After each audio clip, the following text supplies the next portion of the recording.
It all started with a knock on my door at 7 in the morning. The kind of knock that immediately sets your nerves on edge. I opened the door to see Karen, the self-appointed neighborhood standards enforcer, standing there with her arms crossed and an expression that could curdle milk. She didn't waste a second on pleasantries. "Your fence," she began, voice sharp like a scalpel, "is too cheerful." I blinked. Too cheerful? For a second, I thought she was joking. My fence was painted a soft pastel yellow with simple white accents, the kind of calming color that makes mornings feel brighter. But apparently, Karen had made it her mission to inspect every detail of everyone's property, armed with her imaginary rulebook. "I'm serious," she continued, leaning in like she was about to reveal some deep, dark secret. "It's making the neighborhood look chaotic." Now, anyone else might have nodded politely and gone inside, trying to diffuse the situation. But something in me clicked. It wasn't anger, well, maybe a little. It was inspiration. Karen's ridiculous complaint planted a seed, one that would grow into the most unexpected project the neighborhood had ever seen. I thanked her for her concern and closed the door, heart racing with ideas. By noon, I had already sketched a rough design. If my fence was too cheerful, I would lean into that. I would turn this small, trivial complaint into something bigger, bolder, and unforgettable. As the afternoon light poured over the yard, I unpacked cans of paint, brushes, rollers, and ladders. The sound of paintbrushes against wood echoed like a heartbeat in the quiet street. Neighbors peeked out their windows. Curiosity piqued as I began transforming my simple fence into a colorful explosion of whimsy. Flowers that seemed to dance in the breeze, fantastical creatures peeking out from corners, rainbows that stretched across every panel. It was a small miracle of color and imagination. By the time the sun dipped below the horizon, the fence no longer resembled a simple barrier. It had become a vibrant mural that seemed to invite smiles from everyone who passed by. And the best part? Karen had no idea what was coming. The next morning, the street was alive with whispers. I stepped outside to fetch the morning paper, only to find neighbors leaning over their fences, phones in hand, pointing and murmuring. Some were laughing, others were nodding with admiration, and a few, well, I could tell they were the type who would never admit they were impressed, were frowning with all the intensity of people guarding some invisible rulebook. Karen, of course, was the first to appear. She arrived in her usual marching boot rhythm, eyes narrowing as she approached my transformed fence. I could almost hear the gears grinding in her head. "What is this?" she spat, each word punctuated with indignation. "It's a mural," I said casually, brushing paint off my hands. Since my fence was too cheerful, I thought I'd give it a proper theme. "You know, community art." Karen's jaw twitched. "Community art? This is excessive. Over the top. I interrupted, trying to keep the conversation light. "Isn't it nice, though? Look at how it brightens the street." I gestured to a little rainbow stretching across the corner panel, a garden gnome waving beneath it. Her expression turned from indignation to disbelief as more neighbors began to come out of their homes, drawn by the commotion. Children ran to touch the painted flowers. Neighbors snapped pictures for social media, and someone even brought coffee to thank me for brightening their morning. By noon, the street was buzzing. Cars slowed as drivers admired the mural, and people who usually never spoke were now chatting excitedly about colors, characters, and designs. Karen was trapped in the center of it all, powerless against the tide of positive energy she couldn't control.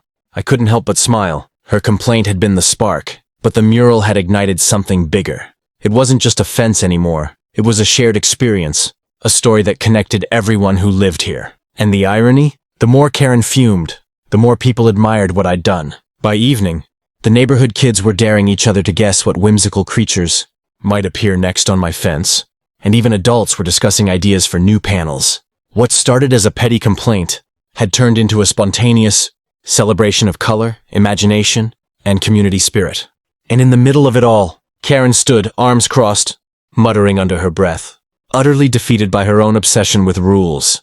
I couldn't wait to see what she would do next, but I had a plan that would take this neighborhood mural to a whole new level overnight. That night, while the neighborhood slept, I stayed up adding the final touches. A hidden panel revealed a tiny scene only visible if someone crouched down. Another corner had a painted message for those paying close attention. Color makes life better. Every detail was intentional. Every stroke a little rebellion against Karen's rigid vision of acceptable. By dawn, the street had transformed. Sunlight hit the mural just right, making the colors pop as if the fence itself were alive. Neighbors woke to the spectacle, and one by one, doors opened and phones came out. Pictures, videos, and excited messages started circulating faster than I could imagine. The mural wasn't just my fence anymore. It was becoming the heartbeat of the neighborhood. Karen, predictably, arrived early, armed with her clipboard and a face full of fury. Her steps faltered as she saw the entire mural, now amplified by the dawn light. Her words tumbled out before she could even organize them. This is outrageous. It's not. It's too much. You've made a statement that... I walked over calmly, letting the morning energy wash over us both. It's art, I said simply. And art is meant to be enjoyed. But Karen wasn't the only one reacting. The kids were already pointing at their favorite panels, arguing over which creature was the funniest. Neighbors were stopping mid-morning routines to admire the colors. One older woman even brought out a folding chair and sat just to take it all in. Comments on social media were exploding with likes, shares, and compliments. People from other parts of town wanted to visit, and local media started calling for interviews. By late morning, my little rebellion had snowballed into a full-blown event. The street was alive with laughter, excitement, and the kind of curiosity that hadn't been felt here in years. Karen, meanwhile, stood like a statue at the end of the street, arms crossed, muttering about rules, standards, and decorum, while the neighborhood celebrated exactly the thing she had tried to suppress. The irony was delicious. A single complaint about a cheerful fence had ignited something much bigger. A night of paint, determination, and a dash of mischief had turned a quiet street into a local landmark overnight.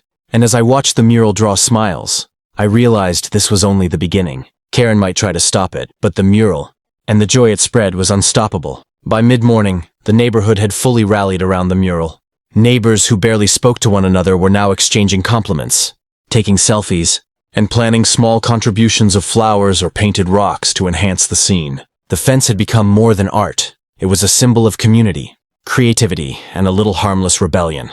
Karen, of course, was still fuming at the far end of the street. She had tried calling the HOA, citing excessive cheerfulness as a violation, but even they seemed uncertain how to respond. I watched from my porch as she stomped back and forth, clipboard clutched like a lifeline, muttering phrases like, "This is unacceptable!" Absolutely unacceptable. I decided it was time to take the final step.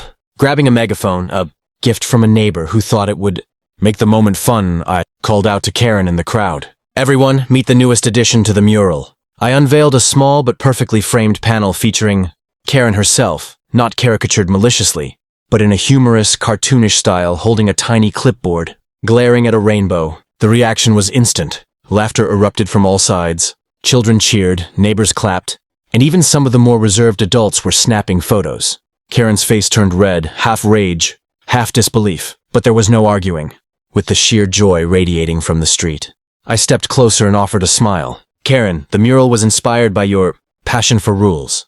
But art and happiness? They can't be contained by a checklist." Her jaw tightened. For a moment, it seemed like she might argue. Instead, she turned sharply and marched off, muttering under her breath about neighborhood chaos.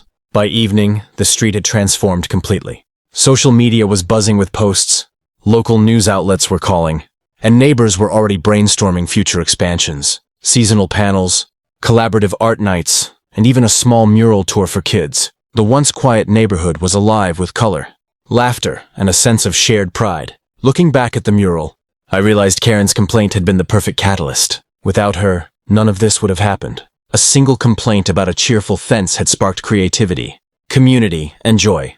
And while Karen might grumble, the mural and the happiness it brought was here to stay. Sometimes the best way to handle a critic isn't to argue, but to paint louder. And in our case, the street had never been brighter. If you love this story, don't forget to hit like, drop a comment telling us what you would do if Karen complained about your fence, and subscribe for more crazy neighborhood stories. You won't want to miss the next one.